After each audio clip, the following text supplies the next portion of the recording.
না কেন? ও কি এখনো আসেনি? এই তো হাসালেন মহারাজ। গোপাল কবে ঠিক সময় রাজসভায় এসেছে বলুন তো? হ্যাঁ, আর আরে বাবা, দেরি করে আসা তো ওর স্বভাবে দাঁড়িয়ে গেছে। তা বাদ দিন ও কথা। মহারাজ, সিন্দুকটা খোলা হবে কখন? হ্যাঁ, এখনই তো খুলে ফেলবার ইচ্ছে ছিল।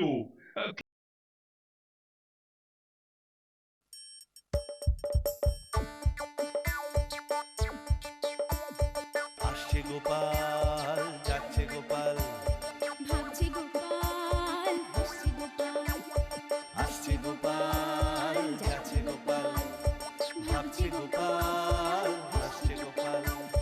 যুগের পরে যুগ কেটে যায়, মানুষ তাকে ভোলে না। যুগের পরে যুগ কেটে যায়, মানুষ তাকে ভোলে না। চলে না রে, চলে না রে, চলে না রে, চলে না, চলে না রে, চলে না রে, তাকে ছাড়া চলে না। কে সে? পরিচয় কি তার? হাসির রাজা, জ্ঞানের রাজা, রসিক রাজা গোপাল ভাঁড়। হাসির রাজা, জ্ঞানের রাজা, রসিক রাজা গোপাল ভাঁড়। হাসির রাজা, জ্ঞানের রাজা। ওহ বাবা, যা গরম পড়েছে, ঘরের ভেতর তো টিকাই দায়। যা বলেছো। আচ্ছা, কবে বৃষ্টি হবে বলো তো? কি জানি, তবে ভ্যাবসা গরম যেভাবে দিন দিন বাড়ছে, তাতে তো মনে হচ্ছে 2-4 দিনের মধ্যেই বৃষ্টি নামবে। নামলেই ভালো, না হলে চাষবাস সব নষ্ট হয়ে যাবে। বুঝলে আসলাম, হিসেব করে দেখলাম যে এবারের বাণিজ্যে আমার বেশ ভালো রকমেরই লাভ হয়েছে। সে আর বলার অপেক্ষা রাখে না মালিক। খালি সিন্দুক নিয়ে আমরা যাত্রা শুরু করেছিলাম, ফিরছি ভর্তি নিয়ে। যা লাভ হয়েছে তাতে বেশ কিছুদিন আপনার হেসে খেলে চলে যাবে মালিক। মাশাআল্লাহ, তা তো যাবেই বেশক, কিন্তু এদিকে রাতে রান্নার কি হলো বলো তো? খুব ভুখ লেগে গেছে যে। আমি দেখছি মালিক, আমি দেখছি। কি হে, আর কত দেরি? হয়ে এসেছে, এক্ষুনি খানা দেব হুজুর। ওরে বাপ রে বাপ! বাপের জন্মে এমন গরম কখনো দেখিনি। তা বলেছো, এই গরমে খেয়ে সুখ নেই, ঘুমিয়েও সুখ নেই। দূর, ওরে ওরে, সারাক্ষণ শুধু হাঁসফাঁস আর জ্যাব জ্যাবে ঘাম। এই, তোমার হাতের পাখাটা একটু দাও তো, একটু হাওয়া খাই। আরে আমারটা আবার কেন? তোমারটা কোথায়? উনুনে বাতাস করতে গিয়ে ওটা আজ ভেঙে গেছে। মাটি করেছে, তার মানে এক পাখা ভাগাভাগি করে হাওয়া সেবন করতে হবে না? ধরো। তবে এই গরমে হাত পাখাতেও সুখ নেই গিন্নি। যতক্ষণ হাত নাড়তে পারবে ততক্ষণই হাওয়া, আর হাত বন্ধ করলেই হাওয়া পুরুত। তা যা বলেছো, সারা রাত পাখা নেড়ে নেড়ে হাত ব্যথা হয়ে যায়। আচ্ছা আচ্ছা, বৃষ্টি কবে নামবে বলতে পারো? সে আমি কি করে বলবো? তবে জ্যৈষ্ঠ মাস তো শেষ হতে চললো, এবারে মনে হয় নামবে। নামলেই মঙ্গল। শোনো, ঘরে যা গরম, আমি বরং বাইরে থেকে একটু পাইচারি করে আসি। তা যাও, তবে বেশি দূর যেও না গো, আর মাটির দিকে একটু নজর রেখো। এই গরমে সাপ খোপেরা কি আর গর্ত ছেড়ে বের হয়নি? তুমি কোনো চিন্তা করো না, উঠোনেতেই একটু পাইচারি করবো।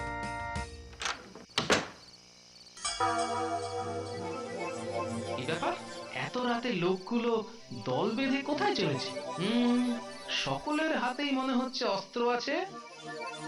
না, ব্যাপারটা সুবিধের মনে হচ্ছে না, নিশ্চয়ই কোনো বদ মতলব আছে। একবার সেনাপতিকে খবরটা দিয়ে আসি।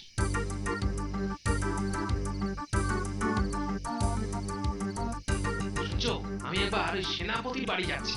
এত রাতে আবার সেনাপতির বাড়ি কেন? দরকার আছে, এসে বলবো। কি হলো আবার? সেনাপতি মশাই, ও সেনাপতি মশাই! কে? আমি গোপাল, একবার দরজাটা খুলুন, কথা আছে। আসছি। কি ব্যাপার গোপাল, এত রাতে? আরে ব্যাপার গুরুতর। কয়েকটা লোক একজোট হয়ে হাতে অস্ত্র নিয়ে রাজ্যের দক্ষিণ দিকে চলেছে। সে কি? তা কে দেখেছে? আমি দেখেছি নিজের চোখ, তাই তো আপনাকে খবরটা দেবার জন্য এত রাতে ছুটে এলাম।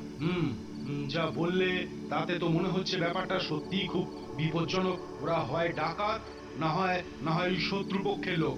ঠিক আছে, আমি এক্ষুনি ওই সৈন্য সামন্ত নিয়ে রাজ্যের দক্ষিণ দিকে যাচ্ছি। তাই যান, আমি ততক্ষণ মহারাজকে খবরটা দিয়ে আসি।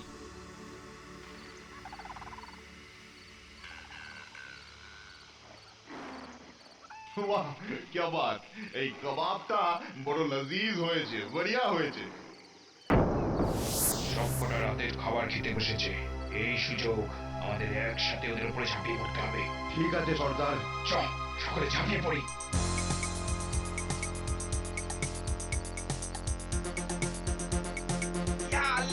একেবারে চুপ, মুখ দিয়ে কোনো শব্দ বের হয়েছে তো? হ্যাঁ।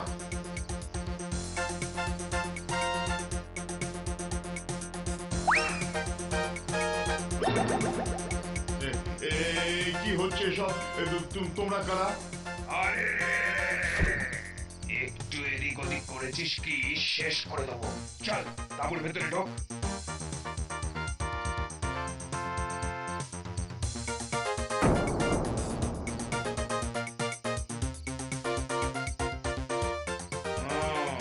এর মধ্যেই আছে বাণিজ্য করে আনা বণিকের যাবতীয় মূল্যবান জিনিসপত্র। নে নে নে চটপট চটপট তোল নাকি।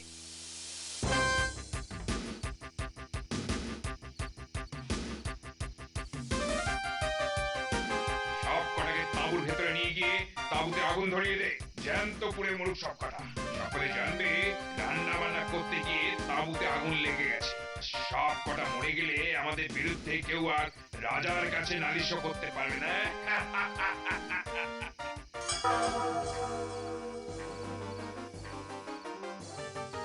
কি ব্যাপার গোপাল, এত রাতে আর তুমি এমন হাঁপাচ্ছই বা কেন?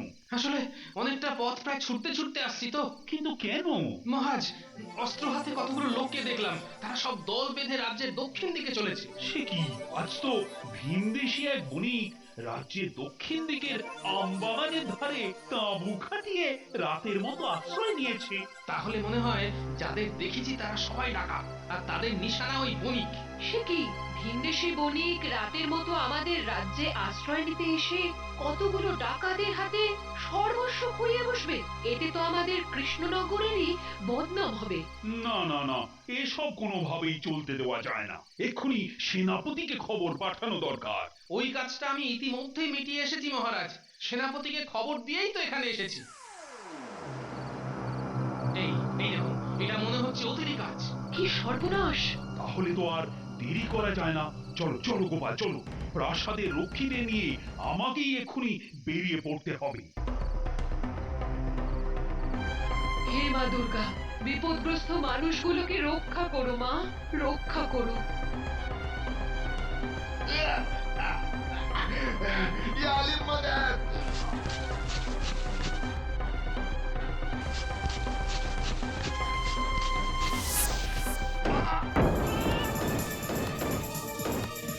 কয়েকজন দৌড়ে গিয়ে তাঁবুর আগুন নেভাও।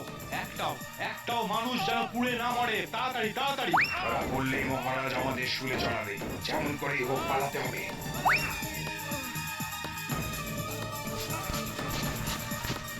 খেয়েছি, এতে স্বয়ং মহারাজ।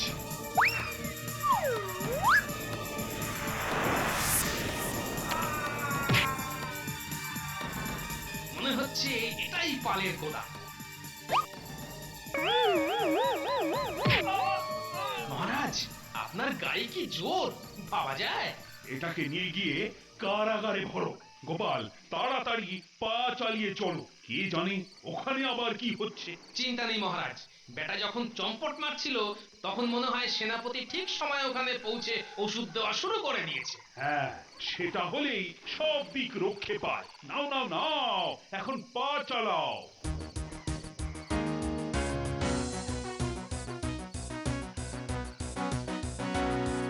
মেহরবানি, বহুত মেহরবানি আপনাদের। আজ আজ আপনারা সময় মতো না এসে পড়লে আমাদের সকলকে আজ জ্যান্ত পুড়ে মরতে হতো। আপনারা আপনারা আমাদের বাঁচিয়ে দিয়েছেন, বহুত বহুত মেহরবানি। আমার রাজ্যে কে তোমাদের পুড়িয়ে মারবে বণিক? কার এত ক্ষমতা? কিন্তু মহারাজ, ডাকাতদের এই আক্রমণের কথা আপনারা আপনারা জানতে পারলেন কিভাবে? এই যে আমাদের গোপাল এই ডাকাতগুলোকে এদিকে আসতে রেখে সেনাপতিকে খবর দিয়ে আমার কাছে দৌড়ে যায়। ও আপনি তাহলে গোপাল, বহুত বহুত নাম শুনেছি আপনার, আজ আজ চোখে দেখলাম। হ্যাঁ, গোপাল বেটা এখানেও তোল্লাই খাচ্ছে। বেটা মনে হয় তোল্লাই লগ্নে জন্মেছে। কি ব্যাপার মহারাজ, এ কি শুনছি ভিনদেশি বণিকের তাঁবুতে নাকি ডাকাত পড়েছে? পড়েনি, পড়েছিল, তবে সবকটা বদমাইশ আমাদের হাতে ধরা পড়েছে। যাক বাবা, রক্ষে। তাই শোনো, আপদগুলোকে কারাগারে নিয়ে যাও, পরে এদের ব্যবস্থা করব। হ্যাঁ, নিয়ে যাও। বুঝলেন মহারাজ, বেটাদের এমন শিক্ষা দিতে হবে যে সে কথা পরে আলোচনা করলেও চলবে, এখন এদের অতিথিশালায় নিয়ে যাবার বন্দোবস্ত করো। কিন্তু এই আহত শরীর নিয়ে তার আর জরুরত নেই মহারাজ। প্রাণে যখন বেঁচে গেছি তখন তখন এখনই আমি নিজের দেশের উদ্দেশ্যে রওনা হতে চাই। কিন্তু এই রাতের বেলায় জিনিসপত্র নিয়ে না মহারাজ, তেমন চোট লাগেনি। তার আগেই আপনার সৈন্যদল এসে আমাদের রক্ষা করেছে। কিন্তু এই রাতের বেলায় জিনিসপত্র নিয়ে তোমার যাওয়াটা বোধহয় ঠিক হবে না। মানে মূল্যবান জিনিসের লোভে আবার যদি কোনো ডাকাত দল এসে তোমাদের আক্রমণ করে। মূল্যবান সামগ্রী যা আছে তা ওই সিন্ধুকের মধ্যেই আছে মহারাজ। মহারাজ, এগুলো আমি আপনাকে দিয়ে যেতে চাই। কেন? আপনার মেহেরবানিতেই আজ আমরা প্রাণে বেঁচেছি। মনে করুন আপনার প্রতি এ আমাদের কৃতজ্ঞতা মহারাজ। কিন্তু বণিক, আমি তো কারো দান গ্রহণ করি না। তাহলে আপনার পরিষদদের মধ্যে এগুলো বিলিয়ে দেবেন। অনুগ্রহ করে আমার এ আবেদন নাকচ করে দেবেন না মহারাজ। ওই সিন্ধুকে কি আছে ভাই? সোনা, রূপা, হীরা, জহরাত, মোহর। বাবা, এত কিছু নিজেদের মধ্যে ভাগাভাগি করে নিলেও তো বেশ ভালো মতোই হাতানো যাবে। মহারাজ, বণিক যখন নিজের থেকে দিতে চাইছে, আমার মনে হয় তখন নিয়ে নেওয়াই ভালো, না হলে ওকে অপমান করা হবে। হ্যাঁ মহারাজ, দয়া করে না করবেন না। ঠিক আছে, তাহলে তাই হোক।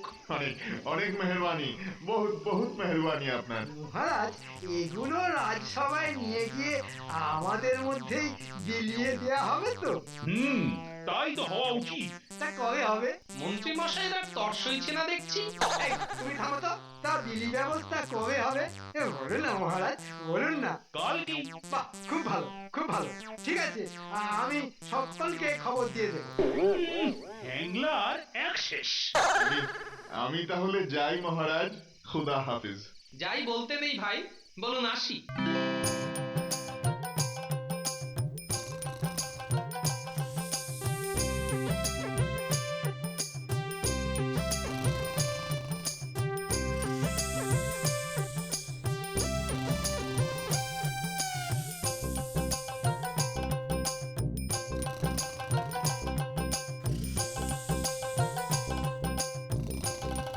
দেখেছো, বেলা গড়িয়ে দুপুর হতে চললো, এখনো কেমন বিছানা আঁকড়ে পড়ে পড়ে ঘুমোচ্ছ।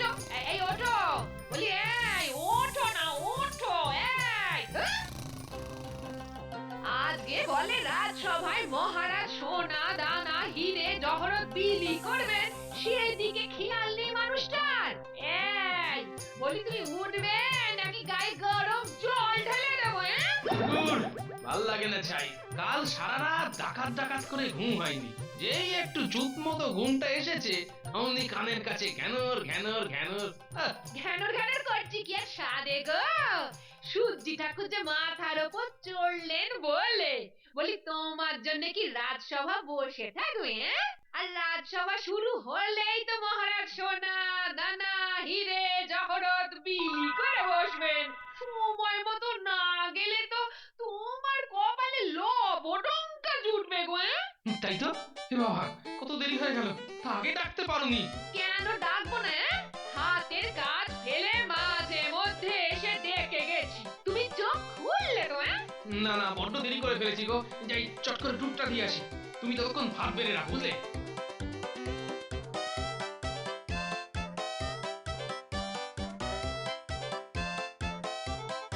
আচ্ছা মন্ত্রী মশাই, ওই সিন্ধুকে ঠিক কি কি আছে? সেটা ঠিক বলা যাবে না, তবে বণিক বলল ওর মধ্যে সোনা হীরের মতো মূল্যবান জিনিসপত্র আছে। আচ্ছা, খুললে আবার ফক্কা হয়ে যাবে না তো? না, তা হবে কেন? আচ্ছা, ডাকাতগুলো কি আমাদের রাজ্যের? না না না, দেখে তো চেনা বলে মনে হলো না। তবে বলবো কি মুস্কো মুস্কো চেহারা আর গায়ে কি জোর। ভাগ্যিস সময় মতো আমি গিয়ে পড়েছিলাম, না হলে কিন্তু ওদের ধরা মুশকিল ছিল। বাহ মন্ত্রী মশাই বাহ, আপনি তো গেলেন সব থেকে শেষে, ডাকাতগুলো তখন আমাদের হাতে ধরা পড়ে গেছে। এই তুমি থামো তো, আগে যাই আর পরে যাই, গিয়েছিলাম তো। কিন্তু ডাকাতগুলোকে কাবু করে ধরলো কে? এই বেশি বেশি বাহাদুরি নেবার চেষ্টা করো না তো, তুমি সেনাপতি, এসব কাজ তো তোমারই।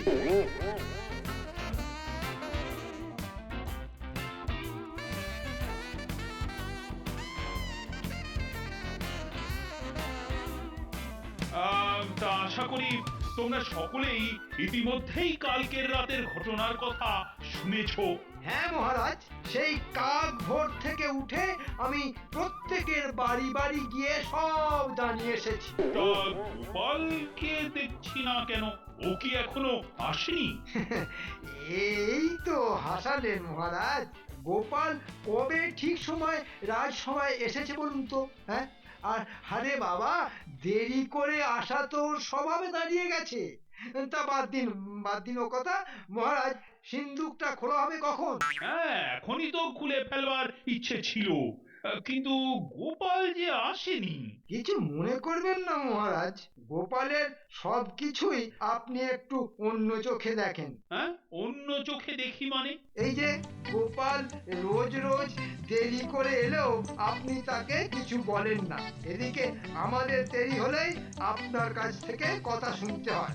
মন্ত্রী মশাই কিন্তু খুব একটা ভুল কথা বলেননি মহারাজ। আজ আমরা সকলে ঠিক সময়ের আগে চলে এসেও শুধু গোপাল আসেনি বলে তার আসার অপেক্ষায় তীর্থের কাকের মতো বসে থাকতে হবে।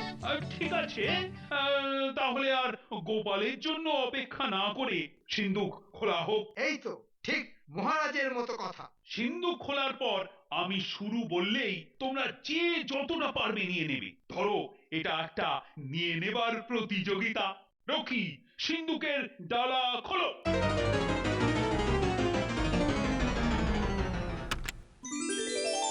শুরু করো।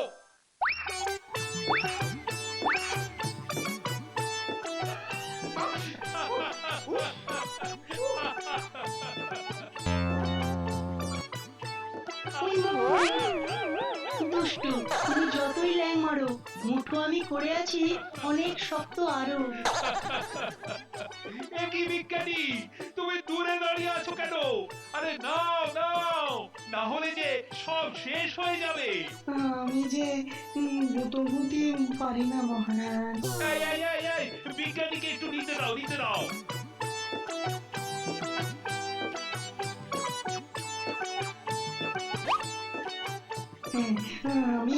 আমি এতেই খুশি। এত তাড়াতাড়ি এলেন কেন গোপাল বাবু? আরো একটু না হয় দেরি করেই আসতেন। কেন, সিন্দুক তো খালি হয়ে গেছে। সে কি, একটু মাত্র দেরি করে ফেলেছি বলে পাত একেবারে খালি?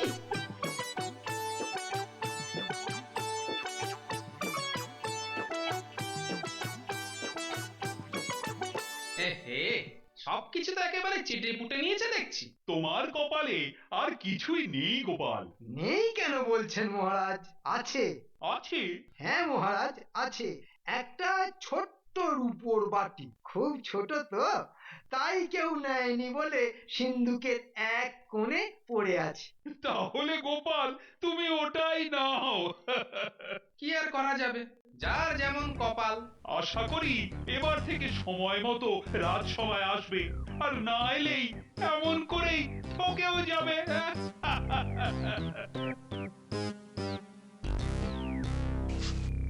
কি হলো? গোপাল, তুমি বাটিটা লুকিয়ে নিলে কেন? আগে আপনার সম্মান বাঁচানোর জন্য। এ আবার কেমন কথা? আগে মহারাজ, মাঝে মধ্যেই আমার ভালো কাজের জন্য আমি আপনার কাছ থেকে ভালো ভালো উপহার পাই। হ্যাঁ, তা পাও। রাস্তার দুপাশের লোকজনকে আমি তা দেখাতে দেখাতে যাই। সে তো ভালো কথা। আজ সারা রাজ্যের লোক জেনে গেছে যে কাল রাতে আমার দূরদর্শিতার জন্যই বিদেশি বণিক প্রাণে বেঁচে নিজের দেশে ফিরে যেতে পেরেছে। হ্যাঁ, সেটাও ঠিক। এবং খুশি হয়ে সে তার সিন্ধুকের সব মূল্যবান জিনিস আমাদের দেবার জন্য আপনার হাতে তুলে দিয়ে গেছে। হ্যাঁ, এটাও ঠিক। তা ভালো কাজের জন্য সেরা জিনিসটা তো আমারই পাবার কথা। মানে এখন রাস্তায় তারা যদি জিজ্ঞেস করে মহারাজ তোমায় কি দিলেন, তা আমি কি বলবো মহারাজ? আমি কি বলতে পারি যে মহারাজ আমার এই ছোট্ট রূপোর বাটিটা দিয়েছেন? গোপালের মদ্রকটা তো ঠিক বোঝা যাচ্ছে না। তাই লুকিয়েই নিয়ে যাচ্ছি। সকলে জিজ্ঞেস করলে বলবো বাবা, মহারাজ আমায় এমন একটা মূল্যবান জিনিস উপহার দিয়েছেন যা রাস্তা দিয়ে দেখিয়ে নিয়ে যাওয়া যায় না, তাই লুকিয়ে নিয়ে যাচ্ছি। বলুন মহারাজ, এই বাটিটা দেখালে আপনার নিন্দে হবে না? সাবাস গোপাল, সাবাস। যোগ্য জবাব তুমি দিয়েছো। ঠিক আছে, ঠিক আছে, সকলে এসো আমার সঙ্গে। কোথায়? পাশের ঘরে।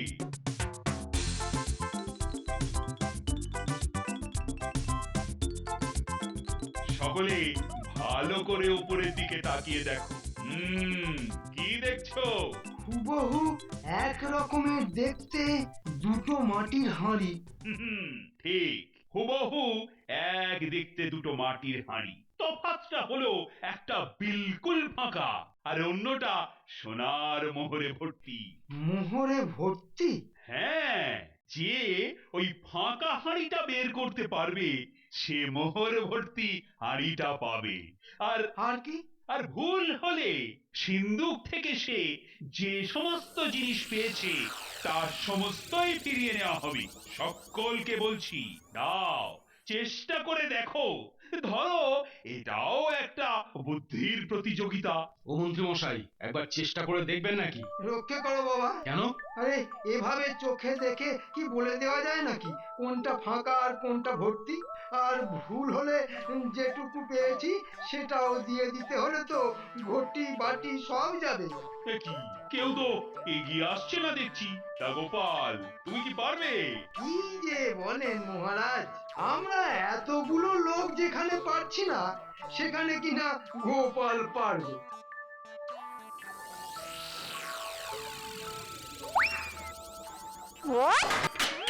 সাবাস গোপাল, সাবাস। তা গোপাল, এবার বলো তো কি করে বুঝলে কোনটা ফাঁকা আর কোনটা ভর্তি?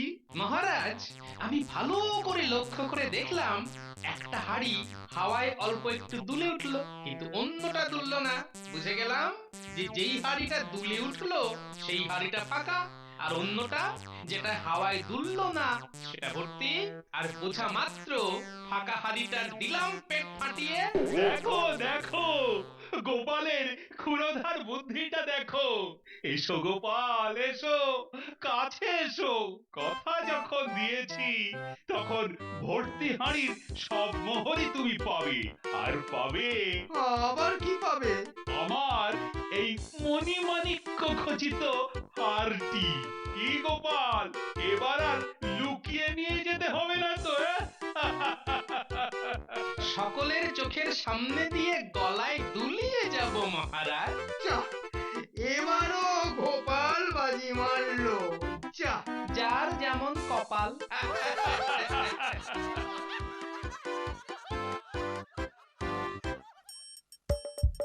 আসছে গোপাল, যাচ্ছে গোপাল, ভাবছে গোপাল, হাসছে গোপাল। যুগের পরে যুগ কেটে যায়, মানুষ তাকে ভোলে না। যুগের পরে যুগ কেটে যায় মানুষ তাকে ভোলে না। চলে না রে, চলে না রে, চলে না রে, চলে না, চলে না রে, চলে না রে, তাকে ছাড়া চলে না। কে সে? পরিচয় কি তার? হাসির রাজা, জ্ঞানের রাজা, রসিক রাজা গোপাল ভাঁড়। হাসির রাজা, জ্ঞানের রাজা, রসিক রাজা।